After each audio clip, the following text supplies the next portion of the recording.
ತಾವುಗಳು 7 ಜನ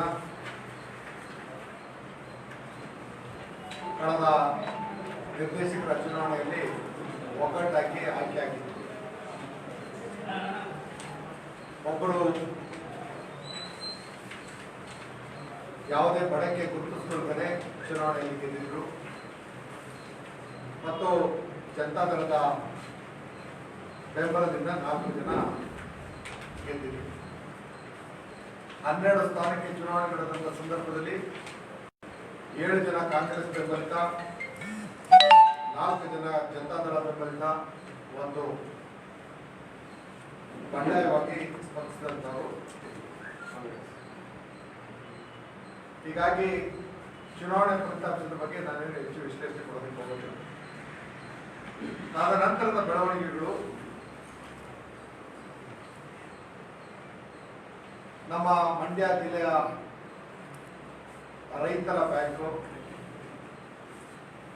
ಕೇಂದ್ರ ಸಹಕಾರ ಬ್ಯಾಂಕು, ಜಿಲ್ಲಾ ಮಂಡಳಿ, ಇದರ ಆಡಳಿತ ಮಂಡಳಿ ಚುನಾವಣೆಯನ್ನ ಈ ದಿನ ನಡೆಸಲು ನಿರ್ಧಾರ ಮಾಡಿದೆ. ಅದರ ಸೂಚನಾ ಪತ್ರ ನಿರ್ದೇಶಕರುಗಳಿಗೆ ಏನು ಕೊಟ್ಟಿದ್ರು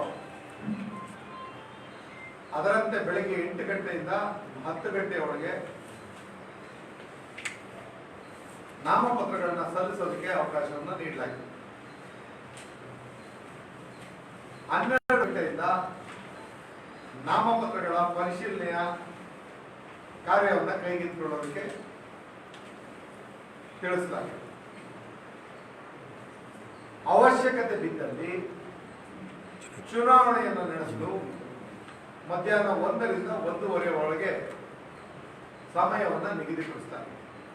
ಇದು ಚುನಾವಣಾಧಿಕಾರಿಗಳು ಕೊಟ್ಟಂತ ನೋಟಿಸ್ನಲ್ಲಿರ್ತಕ್ಕಂಥ ಅಂಶ. ಇದು ನಾವೇನೋ ಹೇಳ್ತಾ ಇರ್ತಕ್ಕಂಥ ವಿಚಾರವಲ್ಲ, ನೋಟಿಸ್ನಲ್ಲಿರ್ತಕ್ಕಂಥ ಆ ಒಂದು ಅಂಶ. ಇವತ್ತು ಬೆಳಿಗ್ಗೆ ನಾವು 9 ಗಂಟೆಗೆ ಹೋಗಿ ನಾಮಪತ್ರವನ್ನ ಅಧ್ಯಕ್ಷರು ಮತ್ತು ಉಪಾಧ್ಯಕ್ಷರಿಗೆ ಅಧ್ಯಕ್ಷರ ಚುನಾವಣೆಗೆ ಶ್ರೀ ಜೋಗಿಗೌಡರನ್ನ ನಾಮಪತ್ರ ಸಲ್ಲಿಸೋದಕ್ಕೆ ಅವರಿಗೆ ಅನುಮೋದನೆ ಮತ್ತು ಸೂಚಕರನ್ನ ಇಟ್ಟು ನಾವು ನಾಮಪತ್ರವನ್ನು ಸಲ್ಲಿಸ್ತೀವಿ. ಅವರಿಗೆ ಅನುಮೋದಕರಾಗಿ ನರಸಿಂಹಯ್ಯನವರು, ಸೂಚಕರಾಗಿ ಸಂದರ್ಶ್ ಅವರು, ಹಾಗೆ ಚಂದ್ರಶೇಖರ್ ಅವರಿಗೆ ಉಪಾಧ್ಯಕ್ಷರನ್ನಾಗಿ ನಾವು ನಾಮಪತ್ರವನ್ನು ಸಲ್ಲಿಸ್ತೀವಿ. ಚಂದ್ರಶೇಖರ್ ಅವರಿಗೆ ಅನುಮೋದಕರಾಗಿ ದಿನೇಶ್ ಅವರು ಹಾಗೂ ಅಶೋಕ್ ಅವರು ಸೂಚಕರಾಗಿ ಆ ಒಂದು ನಾಮಪತ್ರಕ್ಕೆ ಸಹಿಯನ್ನ ನಾವು ಮಧ್ಯಾಹ್ನ 12 ಗಂಟೆ ಸಭೆಗೆ ಅದರಲ್ಲಿ ಮಂಡ್ಯ ಜಿಲ್ಲಾ ಸಹಕಾರ ಕೇಂದ್ರ ಬ್ಯಾಂಕ್ ನಿಯಮಿತ ಇದರ ಅಧ್ಯಕ್ಷ ಸ್ಥಾನಕ್ಕೆ ಚುನಾವಣೆ 17/11/2021 ನಿರ್ಧರಿಸುವುದು ಸರಿಯಷ್ಟೇ. ಈ ಸಂಬಂಧ ತಮ್ಮ ಅವಗಾಹನೆಗೆ ತರುವುದೇನೆಂದರೆ, ಈ ಚುನಾವಣೆಯಲ್ಲಿ ಅಪೆಕ್ಸ್ ಬ್ಯಾಂಕ್ನಿಂದ ಯಾವುದೇ ಮತವನ್ನು ಪರಿಗಣನೆಗೆ ತಂದುಕೊಳ್ಳುವ ಹಾಗಿಲ್ಲ. ಅಲ್ಲಿಂದ ಯಾವುದೇ ನಾಮನಿರ್ದೇಶಿತ ವ್ಯಕ್ತಿಯು ಭಾಗವಹಿಸುವುದಿಲ್ಲ. ಕಾರಣ, ಈಗ ಅಪೆಕ್ಸ್ ಬ್ಯಾಂಕ್ನಲ್ಲಿ ಆಡಳಿತ ಮಂಡಳಿ ಇರೋದಿಲ್ಲ ಮತ್ತು ಅಲ್ಲಿ ಈಗ ಆಡಳಿತಾಧಿಕಾರಿ ನೇಮಕಗೊಂಡಿರುತ್ತಾರೆ. ಇಂಥದೇ ಒಂದು ಸನ್ನಿವೇಶದಲ್ಲಿ ಸಹಕಾರ ಚುನಾವಣಾ ಪ್ರಾಧಿಕಾರವು ದಿನಾಂಕ 29/9/2020 ಮುಖ್ಯ ಕಾರ್ಯನಿರ್ವಹಣಾಧಿಕಾರಿ ಮಂಡ್ಯ ಜಿಲ್ಲಾ ಸಹಕಾರ ಕೇಂದ್ರ ಬ್ಯಾಂಕ್ ಸ್ಪಷ್ಟೀಕರಣ ನೀಡಿ ಆಡಳಿತಾಧಿಕಾರಿ ವಿಶೇಷಾಧಿಕಾರಿ ನೇಮಕಗೊಂಡಿದ್ದಲ್ಲಿ ಅಂತಹ ಸದಸ್ಯ ಸಹಕಾರ ಸಂಘದ ಹೆಸರನ್ನು ಅಂತಿಮ ಮತದಾರರ ಪಟ್ಟಿಯಲ್ಲಿ ಕೈ ಬಿಡಬೇಕಾಗಿರುತ್ತದೆ ಎಂದು ಹೇಳಿರುತ್ತಾರೆ. ಈ ಸ್ಪಷ್ಟೀಕರಣವು ಈಗ ನಡೆಯಲಿರುವ ಅಧ್ಯಕ್ಷ ಸ್ಥಾನಕ್ಕೂ ಅನ್ವಯಿಸುತ್ತದೆ. ಭಾರತ ಸರ್ವೋಚ್ಚ ನ್ಯಾಯಾಲಯವು Jagannath Ramachandra Nonekar versus Genu Govinda Kadam 1989 supplement 1 of the SCC 55 ಈ ಮೊಕದ್ದಮೆಯಲ್ಲಿ it is no doubt true that the electoral right is a statutory right and a person who wishes to contest an election should comply with the law applicable to elections strictly ಅಂತ ಹೇಳಿದೆ. ಈ ತೀರ್ಪು ಎಲ್ಲಾ ಚುನಾವಣೆಗಳಿಗೂ ಅನ್ವಯ ಆಗ್ತದೆ. Contest ಅನ್ನುವುದು participate ಅನ್ನುವುದಕ್ಕೂ ಅನ್ವಯಿಸುತ್ತದೆ. ಚುನಾವಣೆ ನಿಲ್ಲದಿರಲಿ, ಚುನಾವಣೆಯಲ್ಲಿ ಭಾಗವಹಿಸುತ್ತಿರಲಿ, ಎರಡಕ್ಕೂ ಅನ್ವಯಿಸುತ್ತದೆ. ಹಾಗೆ ಭಾರತದ ಸರ್ವೋಚ್ಚ ನ್ಯಾಯಾಲಯವು Arikala Narasareddy versus Venkataram Reddy Gari 2014 5 SEC 312, Ram Sukh versus Dinesh Agarwal 2009 10 SEC 541, Uttam Rao Shivdas Jankar versus Ranjit Singh Vijay Singh Mohite Patil 2009 13 SEC 131. ಈ ತೀರ್ಪುಗಳಲ್ಲಿ the instructions contained in the handbook for returning officer are issued by the election commission in exercise of its statutory functions and are therefore binding on the returning officers. ಇದನ್ನ ನಾವು ಹೇಳ್ತಾ ಇರ್ತಕ್ಕಂಥದ್ದು ನನ್ನ ಇದು ಪೂರ್ತಿ ಓದ್ಬಿಟ್ಟು ನಿಮಗೆ ಸ್ಪಷ್ಟೀಕರಣ ಹೇಳ್ತೀನಿ ಎಂದು ಹೇಳಿದೆ. ಈ ತೀರ್ಪುಗಳು ಮೇಲೆ ಹೇಳಿದ ಅಂದರೆ ಸಹಕಾರ ಚುನಾವಣಾ ಪ್ರಾಧಿಕಾರವು ತಾರೀಕು 29/9/20 ಮುಖ್ಯ ಚುನಾವಣಾ ಕಾರ್ಯನಿರ್ವಹಣಾಧಿಕಾರಿ ಮಂಡ್ಯ ಜಿಲ್ಲಾ ಸಹಕಾರ ಕೇಂದ್ರ ಬ್ಯಾಂಕ್ ಸ್ಪಷ್ಟೀಕರಣಕ್ಕೂ ಸಂಪೂರ್ಣವಾಗಿ ಅನ್ವಯಿಸುತ್ತದೆ. ಆದ್ದರಿಂದ ತಾವುಗಳು ಅಪೆಕ್ಸ್ ಬ್ಯಾಂಕ್ನಿಂದ ಯಾವುದೇ ಮತವನ್ನು ಪರಿಗಣನೆಗೆ ತೆಗೆದುಕೊಳ್ಳದೆ ಮತ್ತು ಅಲ್ಲಿಂದ ಯಾವುದೇ ನಾಮನಿರ್ದೇಶಿತ ವ್ಯಕ್ತಿಯು ಭಾಗವಹಿಸುವುದಕ್ಕೆ ಅವಕಾಶ ಕೊಡದೆ ಅಧ್ಯಕ್ಷರ ಚುನಾವಣೆಯನ್ನು ನಡೆಸಬೇಕಾಗಿ ಕೋರುತ್ತೇವೆ ಅಂತ ನಾವು ಇವತ್ತು ಮಧ್ಯಾಹ್ನ 11:40 ನಾವು ಅವರಿಗೆ ಚುನಾವಣಾಧಿಕಾರಿಗೆ ನಮ್ಮ ತಕರಾರನ್ನು ಕೊಟ್ಟು ಇಲ್ಲಿ ಒಂದಂತೂ ಚುನಾವಣಾ ಆಯೋಗ ಪ್ರತಿಯೊಂದು ಈ ರಿಟರ್ನಿಂಗ್ ಆಫೀಸರ್ ಯಾರಿರ್ತಾರೆ ಅವರಿಗೆ ಒಂದು ನಿರ್ದೇಶನವನ್ನ ಮತ್ತು ಅದಕ್ಕೆ ಒಂದು ಹ್ಯಾಂಡ್ ಬುಕ್ ಅನ್ನು ಕೂಡ ವಿತರಿಸಿದ್ದಾರೆ. ಚುನಾವಣಾ ಆಯೋಗದ ನಿರ್ದೇಶನದ ಪ್ರಕಾರನೇ ಇವರು ಚುನಾವಣೆಯನ್ನ ನಡೆಸಬೇಕಾಗಿರುತ್ತೆ. ನಾವು ಎತ್ತಿದಂತ ಪ್ರಶ್ನೆಗೆ ಸ್ಪಷ್ಟೀಕರಣವನ್ನ ನೀಡಲಿಕ್ಕೆ ನಾವು 11:40 ಕೊಟ್ಟಿದ್ದೀವಿ. 1:15 ಆದರೂ ಕೂಡ ಯಾವುದೇ ರೀತಿ ಸ್ಪಷ್ಟೀಕರಣ ಕೊಡದೆ ಅದನ್ನ ಪರಿಗಣಿಸಿ ಸ್ಪಷ್ಟೀಕರಣ ಕೇಳಿ ನಿಮ್ಗೆ ತಿಳಿಸ್ತೀನಿ ಅಂತ ಹಾಗೆ ಇಟ್ಕೊಂಡು ಆ ಮಧ್ಯೆ ನಾನು ಸ್ಕ್ರೂಟಿನಿ ಮಾಡ್ಬಿಡ್ತೀನಿ, ನಮ್ಮ ಪತ್ರಗಳನ್ನ ಸ್ಕ್ರೂಟಿನಿ ಮಾಡ್ತೀನಿ. ಆ ಸ್ಕ್ರೂಟಿನಿ ಮಾಡಿದಂತ ನಂತರ ನಿಮಗೆ ಮುಂದಿನ ವಿಚಾರನ ತಿಳಿಸ್ತೀನಿ. ಆ ಸ್ಕ್ರೂಟಿನಿ ಮಾಡುವಂತ ಸಮಯದಲ್ಲಿ ಇನ್ನೊಂದು ಬಣದವರು ಇಲ್ಲೊಂದು ಕೋರ್ಟ್ ಆರ್ಡರ್ ಇದೆ ಅಂತ ಕೊಟ್ಟರು ಚುನಾವಣಾಧಿಕಾರಿ. ಅದು ಒಬ್ಬ ಜಾಯಿಂಟ್ ಅವರ ನ್ಯಾಯಾಲಯದ ಆದೇಶದ ಒಂದು ಆರ್ಡರ್. ಆ ಆರ್ಡರ್ನ ಪ್ರತಿನೂ ಕೂಡ ನಿಮಗೆ ನೀಡಿದ್ದೇವೆ. ಆ ಆರ್ಡರ್ ಪ್ರತಿನಲ್ಲಿ ನಿಜವಾಗಿ ಹೇಳಬೇಕು ಅಂತಂದ್ರೆ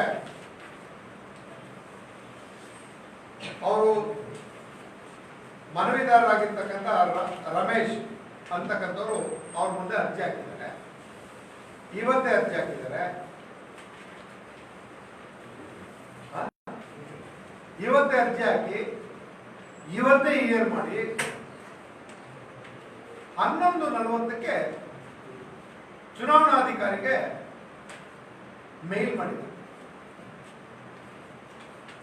ಎಷ್ಟು ಚೆನ್ನಾಗಿದೆ ಅಂತಂದ್ರೆ ನ್ಯಾಯಾಲಯಗಳಿಗೆ ಅರ್ಜಿ ಹಾಕದೆ ಕಷ್ಟ ಇರತಕ್ಕಂಥ ಸಂದರ್ಭಗಳಲ್ಲಿ ಅರ್ಜಿನ ಪರಿಗಣನೆ ತಗೋಬೇಕಾದ್ರೆ ದಿನಗಟ್ಟಲೆ ಹಿಡಿಯುವಂತ ಈ ಕೋವಿಡ್ ಸಂದರ್ಭದಲ್ಲಿ ಇವತ್ತು ಅರ್ಜಿನ ಸ್ವೀಕರಿಸಿದ್ದಾರೆ. ಇದು ಕೋರ್ಟ್ ಅಲ್ಲಿ ಹಿಯರ್ ಮಾಡಬೇಕಂತ ವಿಚಾರ.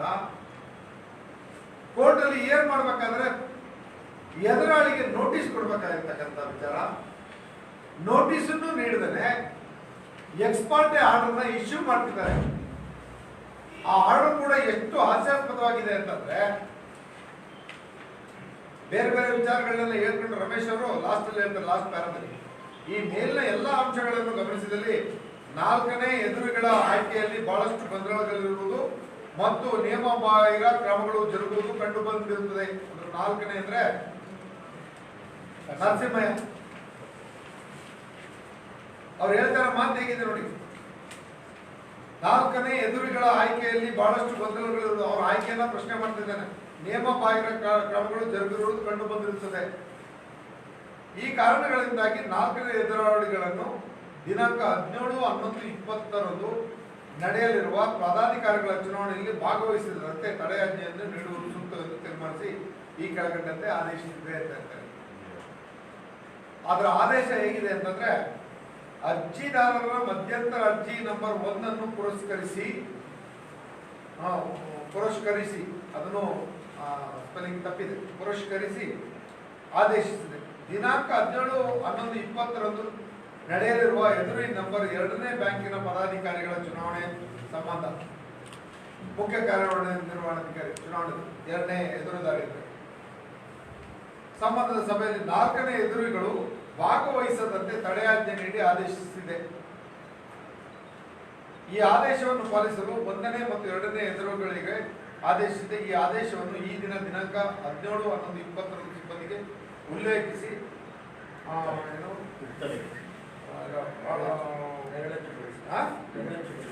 ಬೆರಳಚ್ಚುಗೊಳಿಸಿ ಸರಿಪಡಿಸಿ ತಳದ ನ್ಯಾಯಾಲಯದಲ್ಲಿ ಉಚ್ಚರಿಸಲಾಗಿದೆ. ಇಲ್ಲಿ ಇವತ್ತು ಕೊಟ್ಟಿರ್ತಕ್ಕಂಥದ್ದು ಈ ಆದೇಶ ಅರ್ಜಿದಾರ ನಡೆಯಲಿರುವ ಪದಾಧಿಕಾರಿಗಳ ಚುನಾವಣಾ ಸಂಬಂಧ ಸಭೆಯಲ್ಲಿ, ಅಂದ್ರೆ ಇವತ್ತಿನ ಸಭೆ ಮಾತ್ರ ಹೇಳ್ತಾ ಇರೋದು. ಅಂದ್ರೆ ದಿನಾಂಕ 17/11/20 ನಡೆಯಲಿರುವ ಈ ಬ್ಯಾಂಕಿನ ಸಭೆಯಲ್ಲಿ ನರಸಿಂಹಯ್ಯ ಭಾಗವಹಿಸಬಾರದು ಅಂತ ತಡೆಯಾಜ್ಞೆ ನೀಡಿದ್ದೀನಿ ಅಂತ ಆದೇಶ ಕೊಡ್ತಾ ಇದ್ದಾರೆ. ಉದ್ದೇಶ ಏನು? ಆ ನಿರ್ದೇಶಕರ ಹಕ್ಕನ್ನ ಕಿತ್ಕೊತಾ ಇದ್ದಾರೆ ಬಲವಂತವಾಗಿ. ಅವನ ಮೂಲ ಹಕ್ಕನ್ನ ವಂಚಿಸೋದಲ್ದೇನೆ ಒಂದು ಸಾಮಾಜಿಕ ನ್ಯಾಯ ಅಂತ ಏನ್ ಹೇಳ್ತಾರೆ, ನ್ಯಾಚುರಲ್ ಜಸ್ಟಿಸ್, ಅದಕ್ಕೆ ಒಂದು ಅವಕಾಶನೂ ಕೊಟ್ಟಿಲ್ಲ. ಆ ರೀತಿಯಲ್ಲಿ ಬಂದಂತ ಆದೇಶವನ್ನು ನಾವು ಮತ್ತೆ ಪ್ರಶ್ನೆ ಮಾಡ್ತೀವಿ. ಆಗ ನಾನು ಸ್ಕ್ರೂಟಿನಿ ಮಾಡ್ತೀನಿ. ಸ್ಕ್ರೂಟಿನಿ ಮಾಡಿದ್ಮೇಲೆ ನಾನು ಈ ವಿಚಾರವನ್ನು ಪರಿಗಣನೆಗೆ ತಗೋತೀನಿ. ಸ್ಕ್ರೂಟಿನಿ ಮಾಡಬೇಕಾದಾಗ ನಾನು ಈಗಾಗಲೇ ನಿಮಗೆ ತಿಳಿಸಿದಂತೆ ನಮ್ಮದೊಂದು ಅಧ್ಯಕ್ಷರ ಅರ್ಜಿ, ಎದುರಾಳಿದೊಂದು ಅಧ್ಯಕ್ಷರ ಅರ್ಜಿ, ನಮ್ಮದೊಂದು ಉಪಾಧ್ಯಕ್ಷರ ಅರ್ಜಿ, ಎದುರಾಳಿದೊಂದು ಉಪಾಧ್ಯಕ್ಷರ ಅರ್ಜಿ. ಎಲ್ಲ ಅರ್ಜಿಗಳು ಸೂಕ್ತವಾಗಿದ್ದಾವೆ, ಅಂಗೀಕರಿಸಲ್ಪಟ್ಟಿದೆ ಅಂತ ಹೇಳಿದೆ. ನಾನು ನಿಮ್ಮೆಲ್ಲರಲ್ಲಿ ಒಂದು ಸ್ಪಷ್ಟೀಕರಣ ಕೊಡ್ಲಿಕ್ಕೆ ಬಯಸ್ತೇನೆ. ನರಸಿಂಹಯ್ಯ ಇವತ್ತಿನ ಸಭೆಯಿಂದ ಅವರಿಗೆ ತಡೆಯಾಜ್ಞೆ ಕೊಟ್ಟ ಮೇಲೆ ಚುನಾವಣಾಧಿಕಾರಿಗಳ ನಡೆ ಹೇಗಿದೆ ಅಂತಂದ್ರೆ, 10 ಗಂಟೆ ಒಳಗೆ ನಾವು ನಾಮಪತ್ರ ಸಲ್ಲಿಸಿದ್ದೀವಿ. ಆದ್ರಿಂದ ಈತ ಆ ಗಳಿಗೆನಲ್ಲಿ ಸದಸ್ಯ. 11:40ಕ್ಕೆ ನನಗೆ ಮೇಲ್ ಬಂದಿದೆ, ಆ ಗಳಿಗೆಯಿಂದ ಇವನು ಸದಸ್ಯನಲ್ಲ. ಆ ಕಾರಣಕ್ಕೆ ಈತನಿಗೆ ಮತದಾನ ಕೊಡೋದಕ್ಕೆ ಬರೋದಿಲ್ಲ. ನಾನು ಒಂದು ಸ್ಪಷ್ಟವಾದಂತ ಸ್ಪಷ್ಟೀಕರಣವನ್ನು ಕೇಳಿದೆ. ನೀವು ಚುನಾವಣೆ ಪ್ರಕ್ರಿಯೆ ನಡೀತಿರ್ಬೇಕಾದ್ರೆ ಯಾರು ಬೇಕಾದ್ರೂ ಮೇಲ್ ಮಾಡೋದು, ಯಾರು ಬೇಕಾದ್ರೂ ಆದೇಶ ಕಳಿಸೋದು, ಆಗಿದ್ದಾಗೆ ಚುನಾವಣೆ ದಿನ ನೀವು ಪರಿಗಣಿಸೋದಕ್ಕೆ ಬರೋದಿಲ್ಲ. ಇಲ್ಲ, ಅದು ನಮಗೆ ಮೇಲಲ್ಲಿ ಬಂದಿರೋದ್ರಿಂದ ನಾವು ಪರಿಗಣಿಸ್ತೀವಿ. ಅದಾದ್ಮೇಲೆ ನಾವು ಅಪೆಕ್ಸ್ ಬ್ಯಾಂಕ್ ಇಂದ ಬಂದಿರುವಂತ ನಾಮನಿರ್ದೇಶಿತರ ಬಗ್ಗೆ ನಾವು ತಕರಾರು ಕೊಟ್ಟಿದ್ವಿ. ಅದರ ಬಗ್ಗೆ ನಿಮ್ಮ ಅಭಿಪ್ರಾಯ ತಿಳಿಸಿ. ನಾನು ಸ್ಪಷ್ಟೀಕರಣ ಕೇಳ್ತೀನಿ. ಆ ಸ್ಪಷ್ಟೀಕರಣ ಬಂದ ಮೇಲೆ ನಾನು ನಿಮಗೆ ಚುನಾವಣೆ ನಡೆಸ್ತೀನಿ. ಆದ್ರೆ ಇವತ್ತು ನಡೆಸ್ತೀನಿ, ಇಲ್ಲ ಇನ್ನೊಂದು ದಿನ ನಡೆಸ್ತೀನಿ. ಆಯ್ತು ಅಂದ್ಬಿಟ್ಟು ಸುಮ್ಮನೆ ಕೊಡ್ತೀನಿ. 1.5 ಗಂಟೆ ತನಕ ನಾವು ಅಲ್ಲೇ ಕೂತೀವಿ. 1.5 ಗಂಟೆ ತನಕ ನಾವು ಕೂತಿದ್ರೆ ಯಾವ ಸ್ಪಷ್ಟೀಕರಣನೂ ಇಲ್ಲ, ಯಾವ ಮಾಹಿತಿನೂ ಇಲ್ಲ, ಒಂದು ಕಾಫಿ ಟೀನೂ ಇಲ್ಲ. ಆಗ ಎಲ್ಲೋ ಒಂದು ದೊಡ್ಡ ಒಂದು ಫೋನ್ ಬಂತು. ಸರ್ ಸರ್ ಸರ್ ಸರ್ ಅಂತ ಅವ್ರು ಹೊರಟರು. ಆಗ ಅವ್ರು ಮಾತಾಡ್ತಿದ್ದಂತ ಮಾತನ್ನ ಕೇಳಿ, ಈ ಚುನಾವಣೆ ನ್ಯಾಯೋಚಿತವಾಗಿ ನಡೀತಾ ಇಲ್ಲ, ನಮಗೆ ಈ ಚುನಾವಣೆಯಲ್ಲಿ ನ್ಯಾಯ ದೊರಕೋದಿಲ್ಲ, ನಮ್ಮ ಸದಸ್ಯರ ಹಕ್ಕನ್ನ ಮೊಟಕುಗೊಳಿಸೋದಲ್ಲದೆ ಮುಕ್ತವಾಗಿ ಇಲ್ಲಿ ಚುನಾವಣೆ ಪ್ರಕ್ರಿಯೆ ನಡೆಸೋದಕ್ಕೆ ಅವಕಾಶ ಮಾಡ್ತಾ ಇಲ್ಲ, ನಮ್ಮ ಈ ತಕರಾರುಗಳಿಗೂ ಕೂಡ ಉತ್ತರ ಕೊಡದೇ ಇರೋದ್ರಿಂದ ಚುನಾವಣೆ ನಿಗದಿಪಡಿಸಿದಂತ ಸಮಯ ಮುಗಿದಿದ್ದರಿಂದ 1:45ಗೆ ನಾವು ಈ ಪ್ರಶ್ನೆಯನ್ನು ಎತ್ತಿ ನಿಮ್ಮ ನಡವಳಿ ಮತ್ತು ನೀವು ನಡ್ಕೊಳ್ತಾ ಇರ್ತಕ್ಕಂಥ ರೀತಿ ಮತ್ತು ಬಂದಂತ ನ್ಯಾಯಾಲಯದ ಒಂದು ಜಂಟಿ ನಿರ್ದೇಶಕರ ನ್ಯಾಯಾಲಯದ ತೀರ್ಪು ಮತ್ತು ನಾವು ನಿಮಗೆ ಪ್ರಶ್ನೆ ಮಾಡಿದಂತ ಅಪೆಕ್ಸ್ ಬ್ಯಾಂಕಿನ ಮತ ಏನಿದೆ ಅದರ ಬಗ್ಗೆ ನಿಮ್ಮಲ್ಲಿ ಸ್ಪಷ್ಟವಾದಂಥ ನಿಲುವುಗಳಿರೋದ್ರಿಂದ ನಾವು ಈ ಚುನಾವಣೆಯನ್ನು ಬಹಿಷ್ಕರಿಸಿ ಹೊರ ನಡೀತಾ ಇದ್ದೇವೆ ಅಂತ ಅದೇ ಆ ಚುನಾವಣೆ ಎಷ್ಟು ಜನ ಹೊರಬಂದ್ರು? 7 ಜನ ನಾವು ಹೊರಗಡೆ. ಅವಧಿ ಮುಗಿದ ಮೇಲೆ ಚುನಾವಣೆ ಬಹಿಷ್ಕಾರ ಅಂತ ಹೆಂಗಾಗುತ್ತೆ? ಚುನಾವಣೆಗೆ ನಿಗದಿಪಡಿಸಿದ ಸಮಯ ಮುಗಿದ ಮೇಲೆ ಚುನಾವಣೆ ಬಹಿಷ್ಕಾರ ಅಂತ ಹೆಂಗಾಗುತ್ತೆ? ನಾವು ನಾಮಪತ್ರ ಸಲ್ಲಿಸಿದಿಲ್ಲ, ನಿಮ್ಮ ಪ್ರಕ್ರಿಯೆಯನ್ನು ಪೂರ್ಣಗೊಳಿಸಿದ ಮೇಲೆ ಬಹಿಷ್ಕಾರ ಹೇಗಾಗ್ತದೆ? ಪೂರ್ಣ ಅವ್ರು ಪಡಿಸಲಿಲ್ಲ. ನಾವು ಹೇಳ್ತಾ ಇರೋದು, ನಾವು ಅರ್ಜಿ ಕೊಟ್ಟು ಇದು ನಾಮಪತ್ರ ಸಲ್ಲಿಸಿದ್ದೀವಿ. ನಾಮಪತ್ರ ಸಲ್ಲಿಸಿದ ಮೇಲೆ ಮಧ್ಯ ಹೋಗ್ಬಿಟ್ಟು ನಾವು ನಮ್ಮ ಅಬ್ಜೆಕ್ಷನ್ ಕೊಟ್ಟಿದ್ದೀವಿ. ಯಾಕೆ ಅಂದ್ರೆ ಒಂದು ಮತ ಆಡಳಿತ ಮಂಡಳಿ ಅಸ್ತಿತ್ವದಲ್ಲಿ ಇಲ್ಲದೆ ಇರೋದ್ರಿಂದ ಈಗಾಗಲೇ ಚುನಾವಣಾ ಆಯೋಗದವರು ಮಂಡ್ಯ ಜಿಲ್ಲಾ ಸಹಕಾರ ಬ್ಯಾಂಕ್ನ ಚುನಾವಣೆಯ ಸಂದರ್ಭದಲ್ಲಿ ಒಂದು ಸ್ಪಷ್ಟೀಕರಣ ಕೊಟ್ಟಂತ ಕಾಪಿ ನಮಗೆ ಸಿಕ್ಕಿದ್ರಿಂದ ಆ ಕಾಪಿ ಆಧಾರದ ಮೇಲೆ ಇದೇ ವಿಚಾರ ಈ ಚುನಾವಣೆಗೂ ಅನ್ವಯಿಸುತ್ತೆ ಅನ್ನೋದನ್ನ ಮನಗಂಡು ನಾವು ಅದನ್ನ ಅರ್ಜಿ ಕೊಡ್ತೀವಿ. ಈ ಚುನಾವಣಾ ತಕರಾರು ವಿಚಾರನ ಮತದಾನದ ವಿಚಾರ ಇದ್ದಾಗ ಅಲ್ಲಿ ಚುನಾವಣಾಧಿಕಾರಿ ಮಾಡಬೇಕಾಯ್ತು, ಒಂದು ಸ್ಪಷ್ಟೀಕರಣ ಮೊದಲು ಪಡ್ಕೋಬೇಕಾಯ್ತು. ಇವತ್ತು within no time technology ಅಷ್ಟು ಇಂಪ್ರೂವ್ ಆಗಿದೆ. Within no time election commission contact ಮಾಡಿ ಈ ತರ ಒಂದು ತಕರಾರು ಇದಕ್ಕೆ ಹಿಂದೆ ಕೇಳಿದ್ದಕ್ಕೆ ನೀವು ಈ ತರ ಸ್ಪಷ್ಟೀಕರಣ ಕೊಡಿ, ಈ ಚುನಾವಣೆಗೆ ಏನು ಅಂತ ಕೇಳಿ ಪಡ್ಕೊಳ್ಳೋಕೆ ಕೇವಲ ಅರ್ಧ ಗಂಟೆಯಿಂದ 40 ನಿಮಿಷ ಸಾಕು ನನ್ನ ಮಾಹಿತಿ ಪ್ರಕಾರ. ಆದ್ರೆ ನಾವು ಕೊಟ್ಟಿದ್ದು 11:40, 1:15 ಆದ್ರೂ ಅವ್ರು ಕೊಡ್ಲಿಲ್ಲ. 1:15 ಆದ್ರೂ ಕೊಡ್ಲಿಲ್ಲ. ಮಧ್ಯದಲ್ಲಿ ಅವ್ರು ಏನ್ ಮಾತಾಡಿದ್ರು, ಇವತ್ತು ಸ್ಪಷ್ಟೀಕರಣ ಬಂದ್ರೆ ಮಾಡ್ತೀನಿ, ಇಲ್ಲ ಅಂದ್ರೆ ಇನ್ಯಾವತ್ತಾದ್ರೂ ಮುಂದೂಡ್ತೀನಿ ಅಂತ ಹೇಳಿದ್ರು. ಲಿಖಿತವಾಗಿ ಏನು ಕೊಟ್ಟಿಲ್ಲ ಅವರು. ಈಗ ತಗೋತಾ ಇದ್ದೀವಿ ನಾವು. ಇಲ್ಲಿ ನಮಗೆ ನೋಟಿಸ್ ಕೊಟ್ಟಿದ್ದಾರೆ, ಇವತ್ತಿನ ಮೀಟಿಂಗ್ ನೋಟಿಸ್ ಅಜೆಂಡಾದಲ್ಲಿ. ಮೊದಲನೇದು ಬೆಳಗ್ಗೆ 8 ಗಂಟೆಯಿಂದ 10 ಗಂಟೆವರೆಗೆ ನಾಮಪತ್ರ ಸ್ವೀಕರಿಸೋದು. 12 ಗಂಟೆಗೆ ನಾಮಪತ್ರಗಳ ಪರಿಶೀಲನೆ, ಕ್ರಮಬದ್ಧವಾದ ನಾಮಪತ್ರ ಅಭ್ಯರ್ಥಿಗಳ ನಾಮಪತ್ರಗಳು ಹಾಗೂ ತಿರಸ್ಕೃತ ಅಭ್ಯರ್ಥಿಗಳ ಪಟ್ಟಿ ಪ್ರಕಟಣೆ ಮಾಡೋದು. ಅದು ನಾಮಪತ್ರ ಪರಿಶೀಲನೆ ನಂತರ ಸ್ಪರ್ಧೆಯಲ್ಲಿರುವ ಅಭ್ಯರ್ಥಿಗಳ ನಾಮಪತ್ರಗಳನ್ನು ಹಿಂತೆಗೆದುಕೊಳ್ಳಲು ಕಾಲಾವಕಾಶ ಕೊಟ್ಟು ಅದು ಅಭ್ಯರ್ಥಿಗಳ ಪಟ್ಟಿ ಪ್ರಕಟಣೆ ನಂತರ 30 ನಿಮಿಷ, ಅಷ್ಟೊಂದು 1 ಗಂಟೆ ಕರೆಕ್ಟ್ ಆಯಿತು.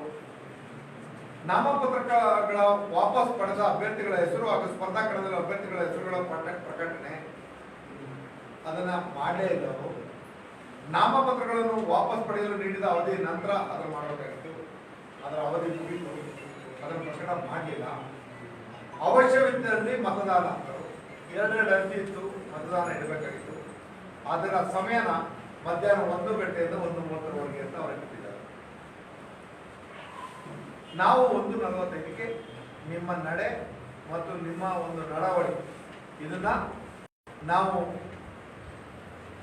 ಒಪ್ಪೋದಿಲ್ಲ, ಅದಕ್ಕೋಸ್ಕರ ಈ ಸಭೆಯನ್ನ ಬಹಿಷ್ಕರಿಸ್ತಾ ಇದ್ದೀವಿ ಅಂತ ಬಂದಿದೆ. ನಾಮಪತ್ರ ಹಾಕಿರೋದು ನಿಜ, ಮತದಾನ ಮಾಡಲಿಲ್ಲ. ಚುನಾವಣಾ ಪ್ರಕ್ರಿಯೆ ಸ್ಟಾರ್ಟ್ ಆದ್ಮೇಲೆ ಅದು ವಿಳಂಬ ಆದ್ರೆ ಚುನಾವಣಾ ಪ್ರಕ್ರಿಯೆ ಆರಂಭ ಆಗಿತ್ತು. ನಿಮಗೆ ಮೊದಲೇ ಸ್ಪಷ್ಟೀಕರಣ ಕೊಟ್ಟೆ, ಅವರ ನಡವಳಿನೇ. ಯಾಕಂದ್ರೆ ಒಂದು ನಮ್ಮ ಸದಸ್ಯರೊಬ್ಬರನ್ನ ಇವತ್ತಿನ ಸಭೆಗೆ ಮಾತ್ರ ಅವ್ರನ್ನ ಸಭೆಯಿಂದ ಹೊರಗಿಡೋದಕ್ಕೆ ಆದೇಶ ಮಾಡಿದ್ದಾರೆ, ಅಂದ್ರೆ ತಡೆಯಾಜ್ಞೆ ಕೊಟ್ಟಿದ್ದಾರೆ. ಅಂದ್ರೆ ಅವರಲ್ಲಿ ಮೂಲ ಉದ್ದೇಶ ಏನೋ ಒಂದಿದೆ. ಇದರಲ್ಲಿ ಪೂರಕವಾಗಿ 3 ಜನ, ಒಬ್ಬ ಸರ್ಕಾರದ ನಾಮನಿರ್ದೇಶಿತ ಸದಸ್ಯ, ಒಬ್ಬ ಅಪೆಕ್ಸ್ ಬ್ಯಾಂಕ್ ಪ್ರತಿನಿಧಿ, ಮತ್ತೊಬ್ಬ ಬಿಆರ್, ಈ 3 ವೋಟ್ಗಳಲ್ಲಿ ಯಾರಿಗೆ ಅಂತ ನಿರ್ದಿಷ್ಟವಾದದ್ದು ಇರಾಗ ಹೇಳಲಿಕ್ಕೆ ಸಾಧ್ಯ ಇಲ್ಲ. ನಾವು 7 ಜನ ಇದ್ದಾಗ ನಮಗೆ ಬೇಕಾಗಿರ್ತಕ್ಕಂಥದ್ದು ಒಂದೇ ಮತ. ನಮ್ಮ 7 ಜನರಲ್ಲಿ ಒಬ್ಬರನ್ನ ಕಡಿಮೆ ಮಾಡಿ ಚುನಾವಣೆ ನಡೆಸ್ತಾ ಇರ್ತಕ್ಕಂಥ ಸಂದರ್ಭದಲ್ಲಿ ಒಬ್ಬ ಸರ್ಕಾರದ ನಾಮನಿರ್ದೇಶಿತ ಸದಸ್ಯನೇ ಅಧ್ಯಕ್ಷನ ಚುನಾವಣೆ ಅಭ್ಯರ್ಥಿ ಆದ ಮೇಲೆ ಚುನಾವಣೆ ಪ್ರಕ್ರಿಯೆಯಲ್ಲಿ ಇನ್ನುಳಿದ 2 ಓಟು ನಮಗೆ ಬರ್ತದೆ ಅಥವಾ ಪಾರದರ್ಶಕವಾಗಿ ಚುನಾವಣೆ ಮಾಡ್ತಾರೆ ಅನ್ನೋದಕ್ಕೆ ಯಾರಾದ್ರೂ ಒಪ್ಪಂದ ವಿಚಾರ ಇದೆ? ಸಾಕಷ್ಟು ಬಾರಿ ಕಂಟೆಸ್ಟ್ ಮಾಡಿದ್ದಾರೆ. ಕಂಟೆಸ್ಟ್ ಮಾಡಬಾರ್ದು ಅಂತ ಹೇಳ್ತಿಲ್ಲ ನಾನು. ಹೇಳ್ತಾ ಅವರೇ ಅಧ್ಯಕ್ಷರ ಚುನಾವಣೆ ಅಭ್ಯರ್ಥಿ ಆಗಿದ್ದಾರೆ, ಅವ್ರ ಓಟ್ ನಮಗೆ ಬರಲ್ಲ, ಯಾಕಂದ್ರೆ ಅವರೇ ಅಭ್ಯರ್ಥಿ. ಇನ್ನಿಬ್ರು ಇದ್ದಾರೆ, ಇನ್ನಿಬ್ರು ಯಾರಿಗೆ ಬೇಕಾದ್ರೂ ಓಟ್ ಹಾಕಬಹುದು, ಇಂಥವ್ರಿಗೆ ಹಾಕ್ಬೇಕು ಅಂತ ಏನಿಲ್ಲ, ಕಂಪಲ್ಷನ್ ಇಲ್ಲ. ಅಪೆಕ್ಸ್ ಬ್ಯಾಂಕ್ ಅಷ್ಟೇ, ಡಿಆರ್ದು ಅಷ್ಟೇ. ಇಲ್ಲಿ ಯಾರು ಯಾವ ಪಕ್ಷದ ಆಧಾರದ ಮೇಲೆ ಸಹಕಾರ ಚುನಾವಣೆಯಲ್ಲಿ ಮಾತಾಡಂಗಿಲ್ಲ. ಚುನಾವಣೆ ಮಾಡಬೇಕಾಯ್ತು ಸರ್, ನೀವು ಅದರ ಹೊರಗಡೆ ಬಂದಿದ್ದು ಸರಿ ಆಗ್ತದೆ. ನಾವು ಚುನಾವಣೆ ಮಾಡೋದಕ್ಕೆ ಮುಂದೆ ನಮ್ಮ ಸದಸ್ಯ ನಾವು ಹಕ್ಕನ್ನ ಮಾಡ್ಕೊಳ್ಸೋಣ. ಈಗ ಇಬ್ಬರು ಸದಸ್ಯರಿದ್ದಾರೆ, ಇಬ್ಬರು ನಾಲ್ಕು ಕಡೆಯನ್ನು DRO ಮತ್ತೆ ಸರ್ಕಾರ. ಈಗ ಚುನಾವಣೆಯಲ್ಲಿ ಪಾಲ್ಗೊಂಡ ಮೇಲೆ ನಿಮ್ಮ ಪ್ರತಿಭಟನೆ ಎಲ್ಲಿ ದಾಖಲಿಸ್ತೀರಿ? ಅಲ್ಲ, ಚುನಾವಣೆ ನಾಮಪತ್ರ ಪ್ರಾರಂಭ ಆದ್ಮೇಲೆ ಚುನಾವಣೆ ಪ್ರಕ್ರಿಯೆ ಆಗಲ್ಲ ಪ್ರಾರಂಭ ಆಯ್ತು ಅಂತ. ಆಗಲ್ಲ. ನೀವು ಅಟೆಂಪ್ಟ್ ಅಂತ ಹೇಳ್ತಾರಲ್ಲ, ಯಾವ್ದ್ರಲ್ಲ ಒಂದು ಎಕ್ಸಾಂಪಲ್ ಇರ್ಬೇಕು, ಅಟೆಂಪ್ಟ್ ಅಂತ. ಅಟೆಂಪ್ಟ್ ಒಂದ್ಸರಿ ಹೋದ್ಮೇಲೆ ಅಟೆಂಪ್ಟ್ ಮುಗಿತಲ್ಲ. ನಾವು ಇವಾಗ ಚುನಾವಣೆಯಲ್ಲಿ ಪ್ರಕ್ರಿಯೆಯಲ್ಲಿ ಭಾಗವಹಿಸ್ತಿದ್ವಿ ಅಂತಾರೆ, ಅವರೆಲ್ಲ ನಡವಳಿನೂ ಒಪ್ಕೊಂಡ್ವಿ ಅಂತ. ಈ ಯಾವ ನಡವಳಿನೂ ಪೂರ್ವವಾಗಿಲ್ವಲ್ಲ, ನಮ್ಮ ಪ್ರಶ್ನೆಗಳಿಗೆ ಉತ್ತರನೂ ಕೊಡ್ತಿಲ್ಲ, ನಿಖರವಾದಂತ ನಿರ್ಧಾರವೂ ತಗೋತಾ ಇಲ್ಲ. ಆದ್ರೆ ಈಗ ನಿಮ್ಮ ಆರೋಪಗಳೆಲ್ಲವೂ ಚುನಾವಣಾ ಅಧಿಕಾರಿ ಮೇಲ ಅಥವಾ ಸರ್ಕಾರದ ಮೇಲೆ? ಇಲ್ಲಿ ಬಂದಂತ ಆದೇಶ ಎಲ್ಲಿಂದ ಬಂತು? JR ಯಾರು? ಅವ್ರಿಗೆ ನ್ಯಾಯಾಲಯ ಪವರ್ ಕೊಟ್ಟಿದೆ, ಅದು ಬೇರೆ ಪ್ರಶ್ನೆ. ಯಾರದು? ಇದನ್ನ ನಾವ್ ಹೇಳ್ಬೇಕಾ? ಇವತ್ತೇ ಒಬ್ಬ ಸದಸ್ಯರನ್ನ ಈ ಪ್ರಕ್ರಿಯೆಯಿಂದ ಆಚೆ ಇಡಂತ ತೀರ್ಮಾನ ಮಾಡಿದ್ದಾರೆ ಅಂತಾರೆ, ನಾವ್ ಇನ್ಯಾರನ್ನ ಆರೋಪ ಮಾಡ್ಬೇಕು? ಅವರು ಸೂಚಕರು ಹಾಕಿದಾಗ ಮಾಡಿಲ್ಲ. ಸೂಚಕರು ಹಾಕಿದ್ದ ಅರ್ಜಿನೂ ರಿಜೆಕ್ಟ್ ಆಗಿಲ್ಲ. ಆಗಿಲ್ಲ. ನಾನು ಎರಡು ಪ್ರಶ್ನೆನೇ ಎತ್ತಾ ಇದ್ದೆ. ಒಂದು, ಆತನ ಚುನಾವಣೆ ಪ್ರಕ್ರಿಯೆಯಿಂದ ಆಚೆ ಇಟ್ಟ ಮೇಲೆ ನಮ್ಮ ಪತ್ರನೂ ರಿಜೆಕ್ಟ್ ಮಾಡಬೇಕು. ಪರಿಶೀಲನೆ ಮಾಡಿದಾಗ ಕ್ರಮವಾಗಿದೆ ಅಂತ ಹೌದು. ಪ್ರಕಟ ಮಾಡಿದ್ದಾರೆ. ಅಲ್ಲ, ಪ್ರಕಟ ಮಾಡಿದ್ದಾರೆ ಅದನ್ನ ಅಭ್ಯರ್ಥಿಗಳ ಈಗ ಪರಿಶೀಲನೆ ಆದ್ಮೇಲೆ ಪ್ರಕಟ ಅಕ್ಸೆಪ್ಟ್ ನಾನು ಹೇಳಿದಲ್ರಿ, ಒಪ್ಕೊಂಡ್ರೆ ಎಲ್ಲವೂ ಕ್ರಮಬದ್ಧವಾಗಿದೆ ಅಂತ ಒಪ್ಕೊಂಡಾಗಿದೆ. ಪುನಃ ಏನ್ ಪ್ರಶ್ನೆ ಅದಕ್ಕೆ? ಕ್ರಮಬದ್ಧವಾಗಿದ್ದ ಮೇಲೆ ವೋಟ್ ಕೊಡ್ಬೇಕಲ್ಲ. ನಮ್ಮ ಪ್ರಶ್ನೆ ಇರೋದು ಕ್ರಮಬದ್ಧವಾಗಿದೆ ನಾಮಪತ್ರ ಅಂದ್ಮೇಲೆ ಅದಕ್ಕೆ ಸೂಚಕನಾಗಿರೋನು ಕ್ರಮಬದ್ಧ ಅಂತ ತಾನೇ ಒಪ್ಕೊಂಡಂಗೆ. ಸೂಚಕನಾದವನು ಕ್ರಮಬದ್ಧ ಅಂತ ಅನ್ನೋದು ಕೋರ್ಟ್ ಆರ್ಡರ್ ಮುಖಾಂತರ ಕ್ರಮಬದ್ಧ ಅಲ್ಲ. ಈಗ ಮೊದಲ ನಮ್ಗೆ ಇರ್ತಕ್ಕಂಥದ್ದು ಇದೆ, ನಾವೀಗ ನ್ಯಾಯಾಲಯದ ಮೊರೆ ಹೋಗ್ಬೇಕು ಅಂತ ಇರ್ತಕ್ಕಂಥದ್ದು ಈ ವಿಚಾರಗಳಲ್ಲಿ.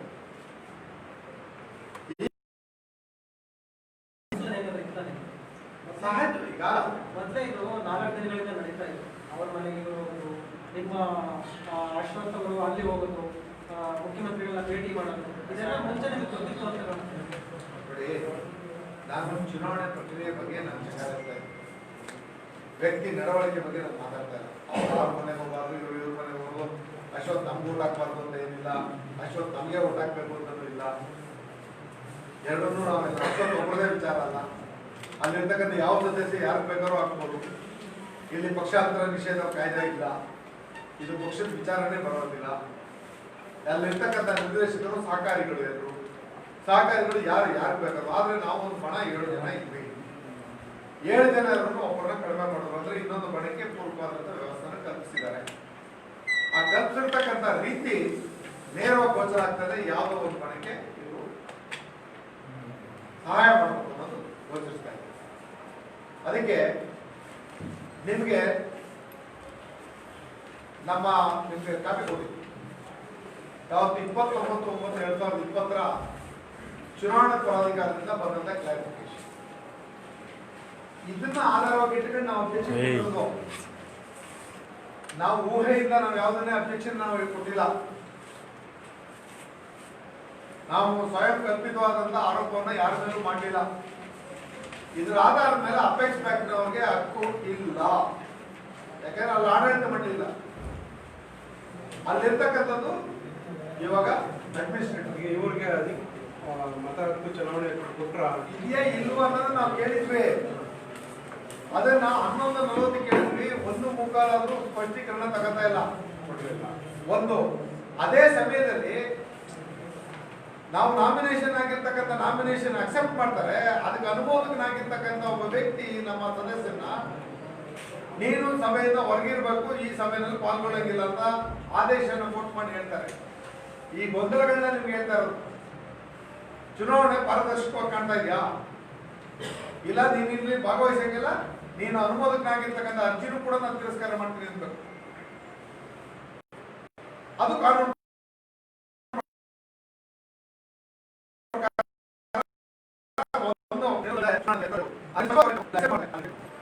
ಚುನಾವಣೆ ಒಂದಿನಕ್ಕೆ JR ನ್ಯಾಯಾಲಯದಿಂದ ತಡೆಯಾಜ್ಞೆ ತರ್ತಾರೆ.